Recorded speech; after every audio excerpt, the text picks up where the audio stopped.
Ceci est un livre audio autogénéré par Google. Ouvrage déjà publié. Ouvrage déjà publié. Un paquet D. Eugene M. Dubois D. Gagnon MN 2009. Les pères ont-ils une influence spécifique sur le développement des enfants? Inde Dubois à Deveau et G. Forget ed. La paternité au XXIe siècle, pp 99 à 122. Presse de l'Université de Laval. De Eugene M. Faire de la classe un milieu de vie. Modèle d'intervention auprès d'enfants en souffrance, IN W. Jean-Charles Éditions. Santé mentale en Haïti et psychothérapie en Haïti, Educavision Inc., Coconut Creek, FL 2017, pp 209 à 222. Dédicace. À tous les enfants nés dans l'haïtienne condition, sans le savoir, ils héritent de la lourde responsabilité et de l'exaltante opportunité de changer le destin du projet Haïti. Préface. Professeur Louis Nopierre. Comment saisir et comprendre les entraves au processus du progrès matériel, moral et spirituel de la société haïtienne en observant ses blessures liées à la pauvreté, et plus particulièrement, en interrogeant les expressions de ces blessures au niveau du comportement individuel. Telle est l'ambition de cette analyse que réalise Michel Eugène à travers cet ouvrage, Haïti a mal à sa pauvreté. Il s'agit là d'une approche qui se distingue des autres approches de la pauvreté par sa façon de comprendre l'être humain. Un être défini par un idéal de soi représenté dans la maîtrise scientifique, technique et technologique, alimentant un désir de production de lui-même comme sujet et acteur de son destin. L'homme est donc un être de l'action, de l'évolution, de lutte contre soi-même et contre ce qui peut entraver son désir d'être. L'homme achevé est celui qui sait maîtriser la nature et le temps, donc qui sait préparer l'avenir en réalisant un projet de développement de soi et de son environnement par l'exploitation de sa propre force de travail. La pauvreté est le signe du renoncement au désir d'être au profit des désirs du corps. Elle se manifeste par l'absence d'envie de la personne d'exploiter les ressources dont elle dispose pour changer le cours de l'histoire et améliorer son niveau de vie, en particulier sa force de travail. L'Homo Etianus serait l'archétype de ce renoncement. Il en la force de travail a toujours eu, mais il n'a pas pu l'exploiter, la mettre à profit. En effet, d'une manière générale, dans les autres approches, la pauvreté est appréciée au regard du bien-être que garantissent des biens comme, d'une part, l'alimentation, le logement, l'habillement, les biens d'équipement, d'autre part, des services tels que la santé, l'éducation, l'alphabétisation, le transport, l'eau potable et l'électricité. Pour en rendre compte, les travaux multiplient les dimensions et les échelles d'analyse et les combinent pour la mesurer dans toute sa complexité. Des approches, dites utilitaristes, d'inspiration individualiste, considèrent la société comme un espace d'échange de biens et de services dont l'accès est favorisé par le revenu. La pauvreté est un état individuel associé à l'insuffisance de revenus, permettant d'accéder aux biens et aux services signifiant un niveau de vie adéquat. Le revenu joue ici un rôle intégrateur dans la société de consommation. Taxé de réductionnisme du fait de considérer exclusivement la dimension monétaire de la pauvreté, cette approche fait l'objet de nombreuses critiques insistant sur ses limites. Les principales sont les erreurs de mesure, le manque de précision de l'information quant aux résultats donnés par un indicateur de moyens, potentiel de ressources permanentes, le silence sur les autres dimensions essentielles de la pauvreté. D'où l'apparition de nouvelles approches conceptuelles caractérisées par un élargissement du cadre analytique. Parmi les nouvelles approches, il faut noter celle des besoins essentiels dont le degré de satisfaction définit le développement. La pauvreté est alors associée au sous-développement caractérisé par l'indisponibilité et ou l'inaccessibilité des biens et des services destinés à la satisfaction de ces besoins pour le plus grand nombre. Dans cette approche, la pauvreté est perçue comme une privation de ce qui est requis d'un point de vue matériel pour avoir un niveau de vie adéquat. Elle dépasse l'approche monétaire par l'établissement d'une distinction entre revenus privés et différentes formes non monétaires de biens et de services publics. Elle est surtout motivée par le constat des résultats insuffisants en termes de réduction de la pauvreté des politiques économiques axées sur la croissance mises en évidence au cours de ces 50 dernières années, notamment dans les pays du Sud. La survivance de la pauvreté est alors attestée par le manque d'accès aux soins de santé, à l'éducation, à des moyens de subsistance, mais aussi par l'impossibilité de faire entendre sa voix, exacerbant les sentiments d'exclusion et d'isolement pouvant conduire à l'extrémisme religieux et politique. C'est ici un appel à la redistribution de la richesse et à la lutte contre les inégalités sociales persistantes. Une autre approche est à signaler, celle des capacités d'Amartya Sen axée sur la liberté de choix et sur la responsabilisation par rapport à soi et à son existence. Elle considère l'organisation sociale comme possibilité de développement des potentialités humaines, en écho aux injonctions culturelles de performance, d'autonomie et de responsabilité. Centrée sur l'individu et sur sa liberté, cette approche met en œuvre une analyse microéconomique qui conçoit la société comme une structure d'opportunités et de contraintes, de nature à entraver ou à favoriser l'action. Elle présuppose un cadre de justice sociale rendant possible des fonctionnements à minima universels, qui permettent à tout individu de mener une bonne vie. L'être humain se définit ici par la capacité du libre choix centré sur ses propres fonctionnements, c'est-à-dire ce qu'il est et ce qu'il fait. Capacité qui articule les possibilités physiques, mentales et matérielles de la personne et celles liées à ses moyens matériels et à son environnement institutionnel. Les capacités sont la possibilité de choisir en toute liberté son mode de vie, et les moyens de le réaliser ainsi que ses manières d'être présent au monde. La pauvreté est ici associée à un déficit de capacités, une inaptitude de la personne à exercer cette liberté en raison d'un manque de ressources matérielles, intellectuelles et institutionnelles. L'approche des capacités est une manière d'évaluer et de comparer des qualités de vie au sein d'une population, aussi bien que d'établir une théorie de la justice sociale fondamentale, ce dans le prolongement des travaux de John Rawls. Cette approche ne concerne pas seulement le bien-être des individus. D'inspiration humaniste, elle considère chaque personne comme une fin en soi et comme une source d'action et de valeur en elle-même. La société doit être organisée de telle sorte qu'elle favorise le développement de la personne, le développement humain. Enfin, une approche sociologique axée sur le bien-être social s'est développée à partir des travaux de Townsend, 1987-1993. Se référant au contexte des pays développés, cette approche envisage le bien-être social comme la signification de l'accès de l'individu au mode de vie standard de la société à laquelle il appartient. Ainsi, sont prises en compte les deux dimensions fondamentales. La dimension matérielle porte sur des biens et services tels que l'alimentation, l'habillement, le logement, l'équipement du logement, l'environnement physique, la localisation, le travail, rémunéré et non rémunéré. La seconde dimension sociale inclut notamment les droits reliés à l'emploi, les activités familiales, l'intégration à la communauté, la participation formelle aux institutions sociales, le loisir, l'éducation, la santé. Dans cette approche de Townsend, la pauvreté est associée au concept de relative déprivation. C'est le fait de perdre ou de se priver de biens et services dont on a nécessairement besoin, ou d'être exclu du mode de vie standard de la société en raison de l'insuffisance du revenu. La déprivation se réfère aux carences ou aux désavantages déterminés à partir d'un ensemble d'indicateurs liés aux dimensions matérielles et sociales du bien-être. La pauvreté apparaît alors comme un état atteint de carences et de désavantages par rapport à l'accès aux biens et services nécessaires au bien-être. C'est une situation de vulnérabilité sociale.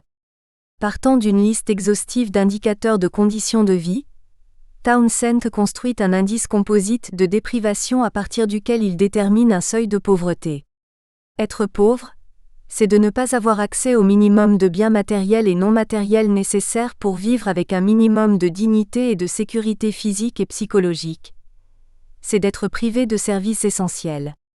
La pauvreté renvoie à une situation d'injustice et d'inégalité sociale, caractérisée par une multitude d'entraves à l'exercice des droits fondamentaux de l'individu et une absence d'égalité des chances et d'équité dans l'accès à la richesse collective. Le problème central ici est celui de déterminer le niveau standard ou ordinaire des conditions d'existence. Townsend propose lui-même 3 méthodes possibles. La première renvoie au niveau atteint par la majorité de la population comme référent, ce qui implique un calcul de la moyenne ou d'autres mesures de tendance centrale. La seconde méthode s'appuie sur les standards et minima fixés par les institutions d'aide et de sécurité sociale elles-mêmes.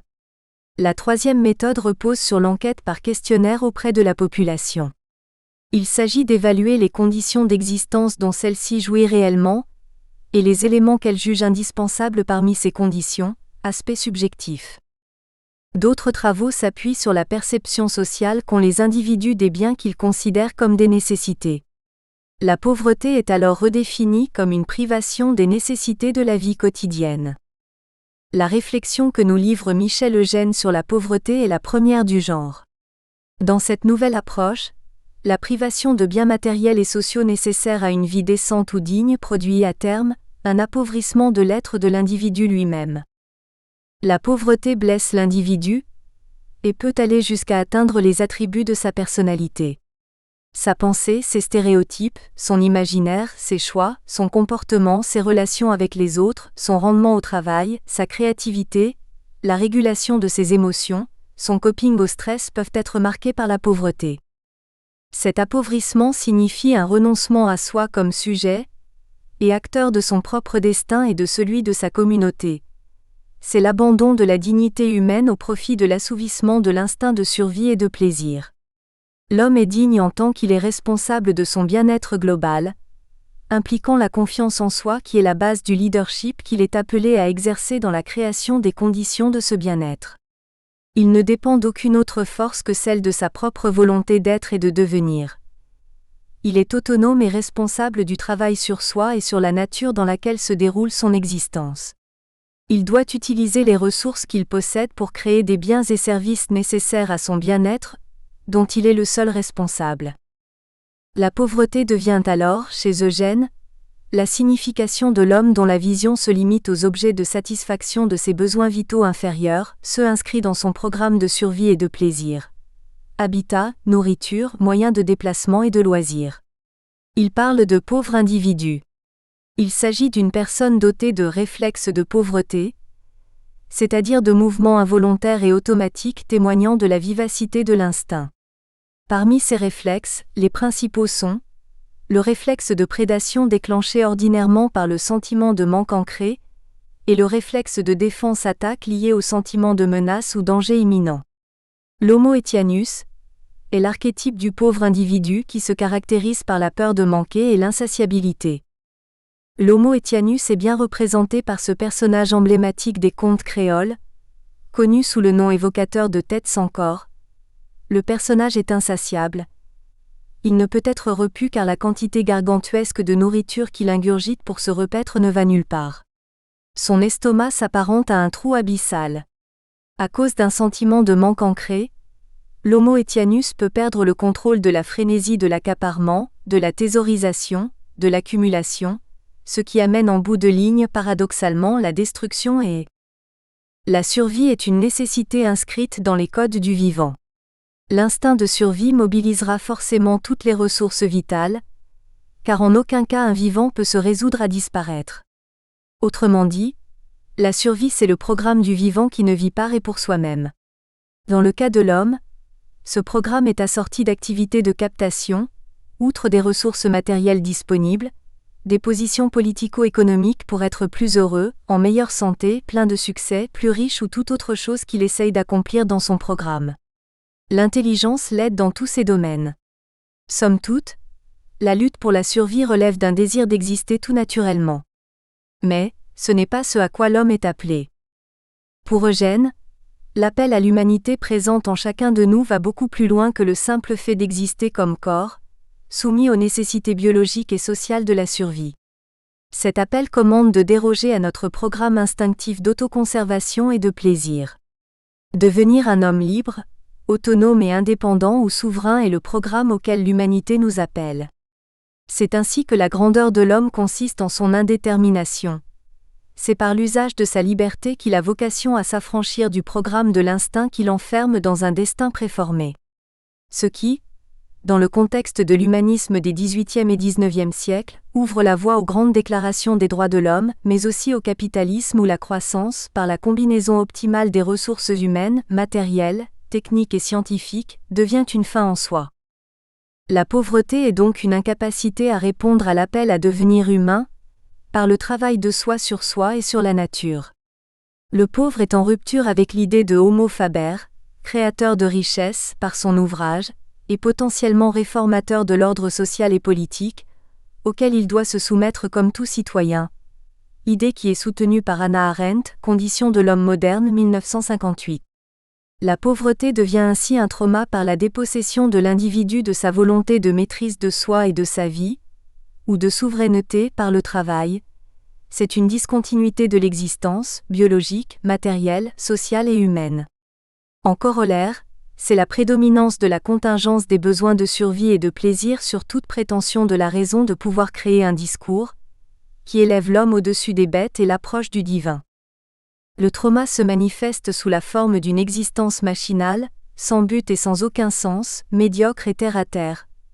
Existence qui n'a pour horizon que l'autoconservation et le plaisir, avec en corollaire le rejet de l'idéal de perfection, d'excellence et de grandeur auquel est associée la dignité humaine. C'est le dépouillement de l'existence de tout idéal humain, et son rabaissement au rang d'une vie quasi bestiale ou végétative. Il s'exprime par l'image d'un soi dévalorisé, image qui s'installe dans l'être, dans sa psyché, qui laisse une trace, sentiment d'incompétence, sentiment de fatalité de l'échec et de l'inefficacité. L'Homo Etianus fait face à un déficit de sentiment de compétence. Il doute de son génie.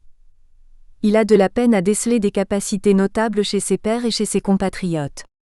Michel Eugène montre comment, dans le contexte haïtien, la pauvreté ne concerne pas seulement les nécessiteux, privés de fortune. Elle caractérise également les élites politiques, économiques et socioculturelles qui souffrent des mêmes maux, l'absence d'idéal humain. Ces dernières se caractérisent en effet par des petits désirs et des petits sentiments dont est fait l'être vital inférieur. Désir d'habitat, de nourriture, de transport, de soins et de sécurité, désir sexuel, crainte des blessures de l'amour-propre. C'est cet être vital inférieur que ces pauvres individus cherchent à satisfaire dans un gâchis d'énergie.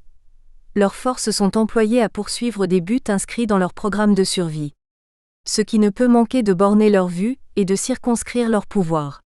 C'est ainsi que leur action se limite à la quête de positions politico-économiques stratégiques, contrôle des espaces de pouvoir au sein des organisations de la société civile et des institutions publiques, monopole commercial, etc., à partir desquels ils peuvent amasser en toute impunité des ressources pour satisfaire l'instinct de survie et de plaisir, ceci par la corruption, le détournement de fonds, la fraude, la contrebande et le trafic illicite. Ce qui présuppose le rejet de l'institution exprimée par les lois morales, civiles et politiques, au bénéfice d'une vision étriquée de l'existence centrée sur les besoins vitaux inférieurs. Toutefois, en tant qu'homme, l'Homo Etianus est habité par le désir d'être soi-même créateur de son destin collectif, de se réaliser comme maître de soi et de la nature. Et il est fasciné face aux prouesses techniques, scientifiques et matérielles de l'homme occidental. Mais cette fascination se vit comme un désespoir, comme une frustration, comme un malaise profond qui le prive du repère identitaire humain, donc comme un traumatisme. Parce que sa vision et son pouvoir sont circonscrits dans les limites des besoins vitaux inférieurs, dont la satisfaction est visée exclusivement par son action. En fin de compte, le trauma transforme le désir d'être homme, sujet et acteur de sa propre existence, en sentiment de perte, d'absence, de vide, provoquant la souffrance. Cette souffrance constitue une blessure de l'amour-propre. La dévalorisation de soi, le signe clinique d'expression du trauma de la pauvreté, est l'archétype d'une manière de voir, de penser, de sentir et d'agir associée à des besoins vitaux inférieurs, à l'exclusion des besoins liés au soi idéal, développement de son potentiel créatif, relèvement des grands défis, accomplissement d'œuvres grandioses, etc. Le label haïtien est décrié, rejeté. L'idée sous-jacente à ce stéréotype est que rien de bon, de fini, de beau, d'excellent, d'intelligent, de parfait ne peut émaner du savoir-faire haïtien. La dévalorisation de soi s'exprime dans le schème vitaliste, entendu comme la détermination de la vie pratique à partir de la consommation.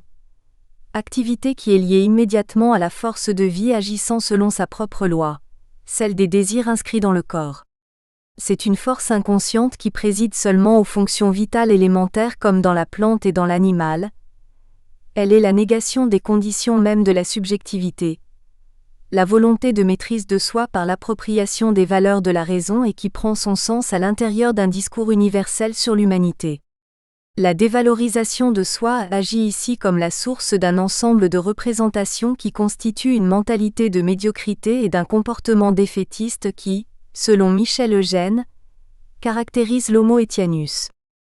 L'Homo Etianus traîne à son corps défendant une mentalité de pauvreté.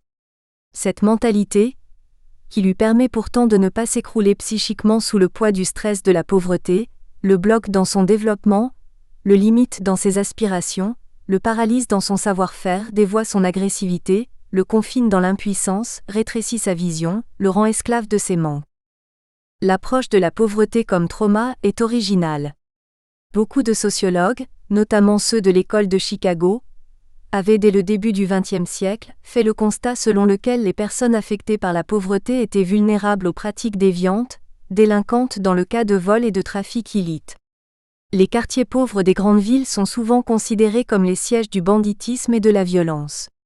Il convient de noter le lien entre pauvreté et santé mentale établi depuis le XIXe siècle. La raison tient au fait que les personnes en situation de pauvreté sont très exposées à des conditions de vie stressantes, alors qu'elles disposent d'assez peu de ressources protectrices. En se combinant tout au long de la vie, ces facteurs agissent sur les parcours des individus touchés et ceux de leurs proches. La pauvreté constitue ainsi un déterminant de la maladie mentale. Dans la réflexion de Michel Eugène, la conscience de l'impuissance face à l'appel culturel moderne à être sujet et acteur de son destin individuel et collectif constitue un agent traumatisant. En effet, l'haïtien s'inscrit dans un inconscient collectif pessimiste construit par les récits des violences de la colonisation, de la traite et de l'esclavage, mais aussi par les expériences de violences politiques, économiques et sociales du quotidien. Il s'agit là de souvenirs et de pratiques aussi terrifiants que terrorisants qui se cristallisent en une image psychique, celle de la méchanceté humaine, une opinion négative qui s'interpose entre le mental et le semblable, en particulier le congénère. Et par suite, à cause de ce préjugé négatif, ce dernier est perçu comme le support du mal, son agent actif, donc un ennemi en face duquel il faut être soit en position d'attaque, soit en position de fuite. L'haïtien moyen nourrit l'idée reçue que son congénère lui en veut d'une manière ou d'une autre, qu'il ne saurait lui vouloir du bien.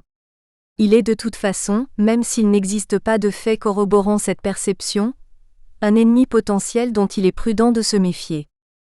La principale manifestation de cet inconscient collectif pessimiste est la peur de la trahison qui hante l'imaginaire social et qui imprègne les discours sur soi. D'Épinang Guinéen nègre à Ineg, depuis la Guinée, les nègres se vouent une haine tenace. Débordé par cette émotion négative, l'haïtien perd tous ses moyens dès lors qu'il faut construire des partenariats durables dans un cadre organisationnel et institutionnel stable qui rendent possible, notamment, développement de son potentiel créateur de façon à développer sa capacité d'influence positive dans sa communauté et son leadership dans son domaine d'activité, relèvement des grands défis, accomplissement d'œuvres grandioses. Cette peur influe sur sa vision. Il ne peut voir les choses qu'à petite échelle, là où l'activité peut être exercée avec le concours de partenaires issus exclusivement de son cercle familial et de son côlon.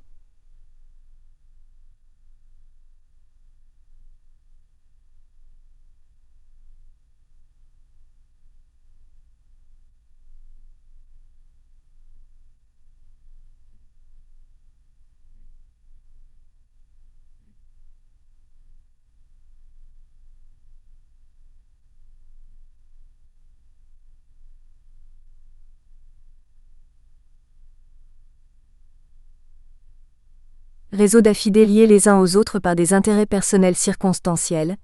Ce côlon qui bat, c'est sur ces affidés qu'il faut s'appuyer pour affronter l'adversité, dit-on. Dans un univers de traîtres présumés, on ne peut s'appuyer que sur ces hommes de confiance pour réaliser ses objectifs, tout en comptant sur leur rivalité pour qu'aucun d'eux n'ait trop d'influence. D'où la tendance chez chaque leader à semer la zizanie parmi ses propres collaborateurs pour les dresser les uns contre les autres. C'est une arme contre leurs prétentions chaotiques et un moyen de les contrôler. Par exemple, sur le plan économique, le but de l'entrepreneur se résume à réaliser des gains et éviter les pertes, sans entrer dans un système de relations complexes à différentes échelles spatio-temporelles qui le rendraient trop vulnérable aux stratégies supposées malveillantes des autres. Cet imaginaire délirant explique le penchant pour la corruption, ou à d'autres formes de violence, qui, compte tenu de l'impunité régnante, permet de minimiser les risques des interactions dans ce contexte de vide moral et éthique et en maximiser le gain. L'Homo Etianus, à travers la corruption, prend un risque minimal et a en revanche tout à gagner. Ici, le trauma est l'abandon du désir d'être sujet et acteur d'un processus politique, économique et historique grandiose, processus qui est impulsé par les ancêtres qui ont fait la Révolution de 1804. La gloire se conjugue au passé, et cette réalité se présente comme une tare pour l'Homo Etianus. Il se gargarise de discours au ton martial qui lui permettent d'oublier, sinon de nier les misères du présent.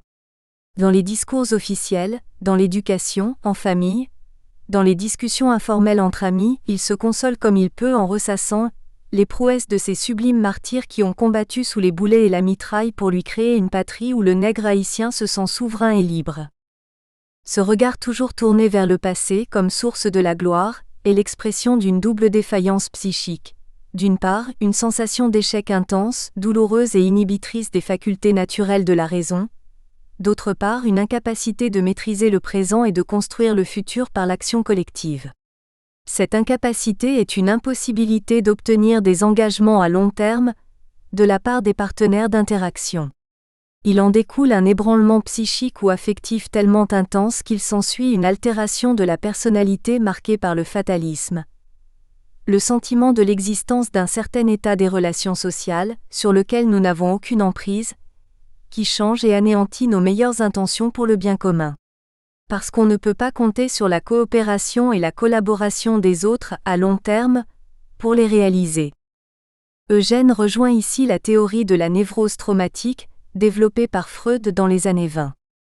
Pour Freud, le trauma résulte d'une masse de stimuli très importants provenant de l'environnement extérieur dont l'impression perceptive atteint la conscience même sans être assimilée par l'appareil psychique, dans le mécanisme de fabrication des représentations, des pensées, des catégories, mais plus précisément des concepts, ou des rêves. Il peut s'agir, selon Freud, d'un événement douloureux ou d'une image hyper réaliste telle un flashback, un instant photographié excessivement qui rompt le bouclier du système de la conscience perceptive ou de l'ego. Le trauma est un choc et une surprise totale.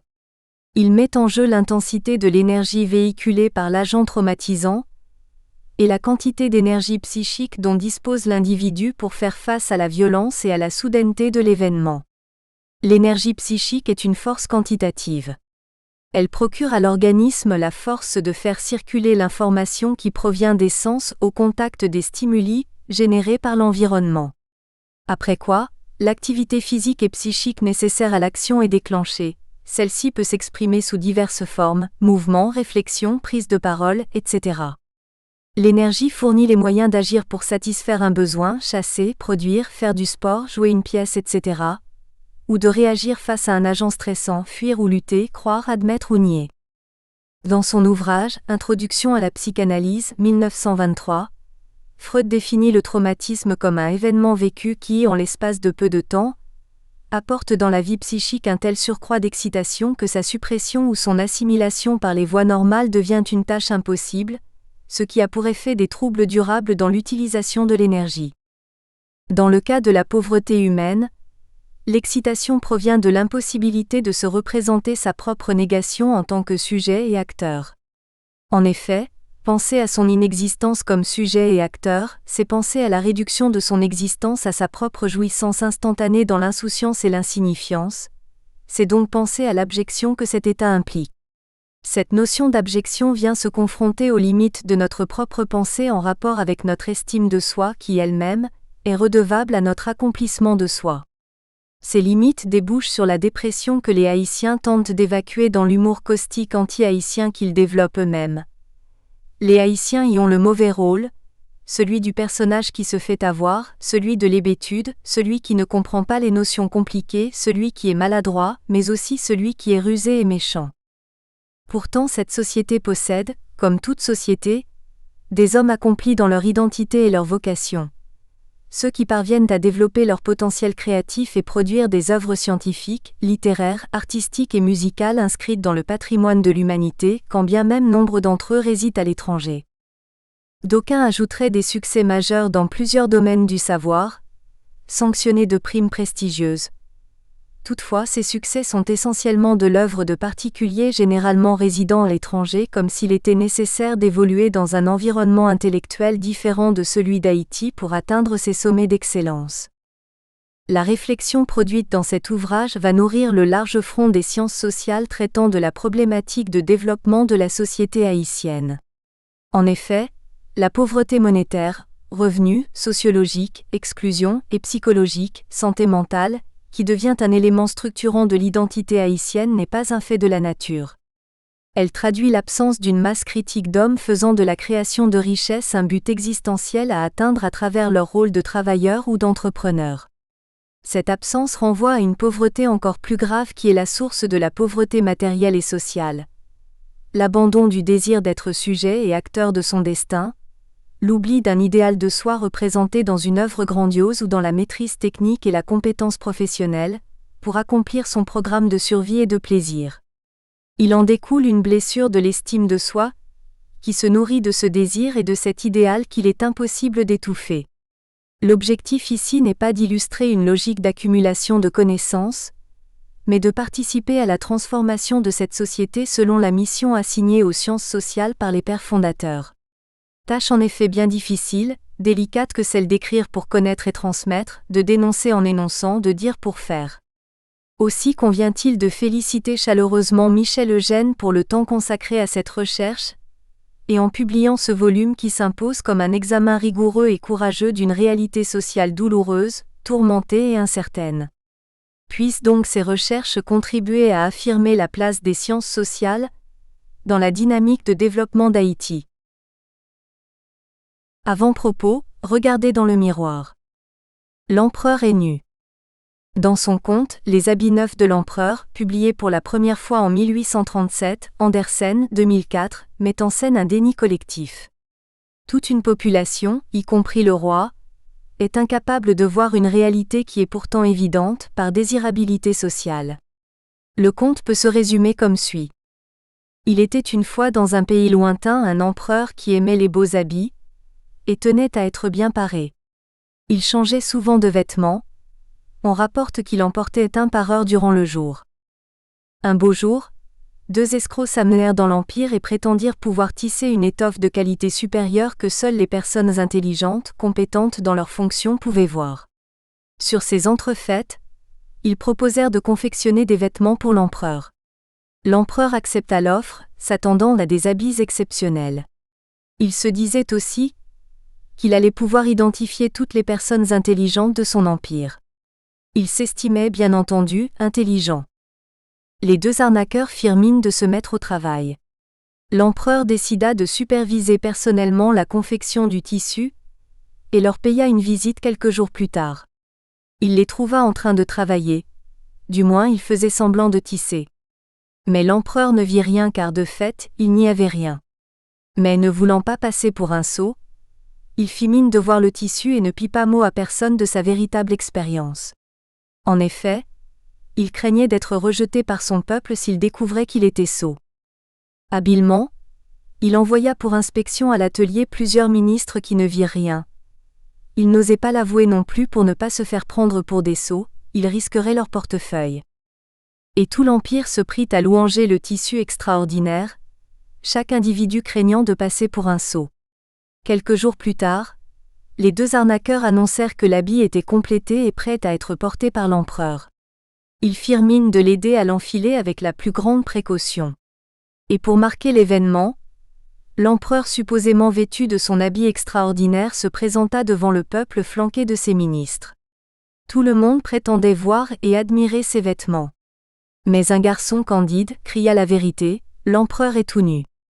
Tout le monde fut ramené à la vérité, mais l'empereur imperturbable alla son chemin sans dire un mot. Il est parfois difficile de se regarder dans le miroir.